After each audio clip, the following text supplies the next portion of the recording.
Cuando todas las Sun vivían juntas. Historia. Una vez, cuando todas las Sun vivían juntas sin virtudes, había una entre ellas que era ciega. Debido a su ceguera, había desarrollado muchos resentimientos y decidió distanciarse de sus hermanas, prefiriendo permanecer aislada en su habitación. Esta Sun conocía su habitación de memoria, recordando exactamente la ubicación de sus pertenencias. Usaba un bastón como guía para desplazarse de un lugar a otro. En varias ocasiones, notó que sus cosas no estaban en el lugar donde las había dejado, lo que la disgustó enormemente. Un día, dejó algunas de sus pertenencias para recogerlas más tarde, pero fueron robadas. Cuando fue a buscarlas y se dio cuenta de lo ocurrido, se cansó de la situación. Decidió abandonar la casa y vivir sola, alejada de la humanidad, siendo visitada únicamente por Asojuano. Él era el único que sabía dónde vivía.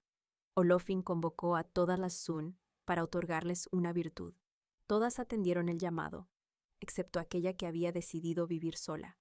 Ella no asistió, creyendo que era otro engaño más de la humanidad. Cuando Olofin notó la ausencia de una Sun, preguntó por ella.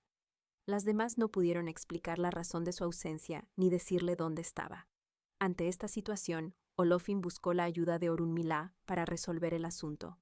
Orunmila realizó un sodé, revelando este odú, y le dijo a Olofin: para resolver este asunto es necesario contar con la ayuda de Asojuano. Olofin aceptó las palabras de Orunmila y con su ayuda localizó a Azojuano. Juntos visitaron a la Sun ciega y le informaron que el llamado de Olofin era verdadero y que debía presentarse ante él para ser coronada con la virtud reservada para ella.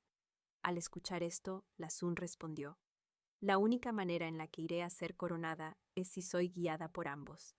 Y así fue como la Sun entró en la casa de Olofin, apoyada en un brazo de Orunmila y en el otro de Asojuano. De esta manera, llegó ante Olofin y fue coronada, recibiendo su virtud. Nota: esta historia explica por qué se coloca un bastón a Sun en este camino.